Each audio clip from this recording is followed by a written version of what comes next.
if states have voted, and their people have voted, as many states have, I think it was like 34 states, that they affirmed the traditional definition of marriage, then if a judge says you can't have that definition, in order to issue a marriage license, you still have to go through that process, the constitutional process of legislation, signature by the governor. Now, when that happens, then you have same-sex marriage.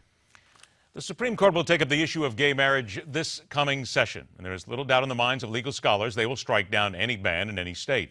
Former Arkansas Governor Mike Huckabee stated today here on Newsmax that he believes states can ignore the Supreme Court on gay marriage and pass their own laws.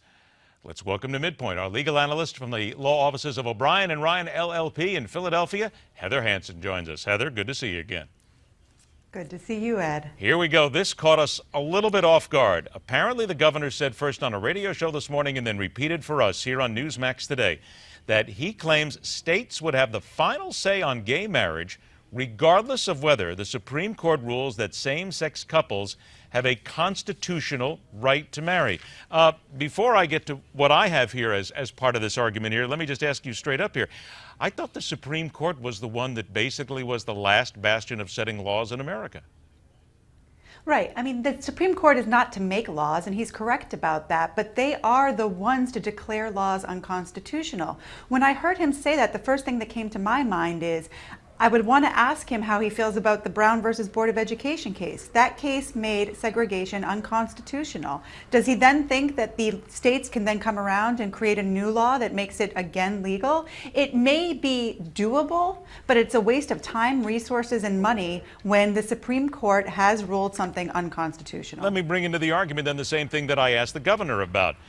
Cooper versus Aaron, Supreme Court, September 12, 1958, a joint opinion by all 9 justices. And this is simply what it said. The states are bound by the Supreme Court's decisions and cannot choose to ignore them. I don't want to say that the governor might be speaking when he has not got all the facts in here, but this says to me that what he is talking about is almost insurrection, if you will. It's almost as if you would start the states trying to make governmental and national law.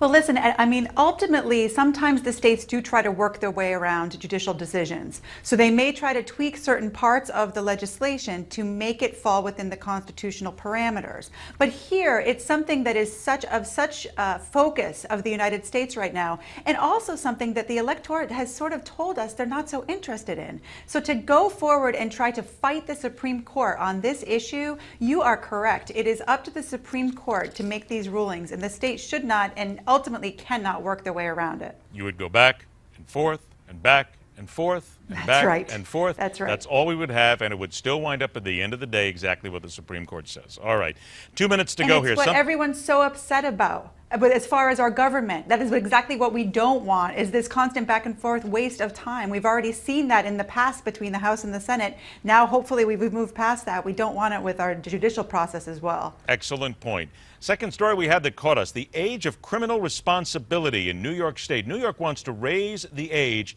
to 18. Give us a little background on this. It's New York and North Carolina are the only 2 states that right now have the age of criminal responsibility at 16. By raising it to 18, not only would you put the New York in with the rest of the majority of the other states, but also it would only mean that juveniles, those under the age of 18, would go into juvenile court as opposed to adult court. So it's not this idea that they're going to be running rampant on the streets committing crimes. It's simply that rather than when they're arrested going straight to adult prisons, first of all, and then to adult court, these people less than 18 would be processed through the juvenile system. And there's a lot of benefits to doing it that way. Heather, I got an idea. How about anybody under the age of 18, then why don't we hold the parents responsible?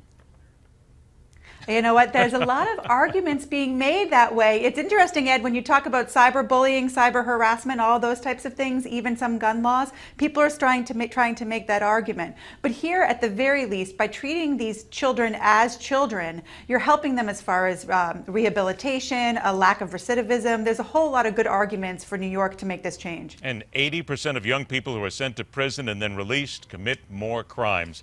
That tells us right there we're sometimes putting much too young people in jail, if you will, certainly in the prison system. Heather, always a pleasure to talk to you and actually get some straight answers. I have a feeling we'll be following this gay marriage Supreme Court one for quite some time. Thanks so much for joining us. Thanks, Ed. Have a great day. You too. Take care. Break, and we are back with one who has been on the Beltway inside and can talk from experience where we might go from here after the President's State of the Union. And later on, in Telling It Like It Is, stupid is as stupid does. And this one comes from Southern California. Don't roll your eyes. It's coming up right here on Midpoint.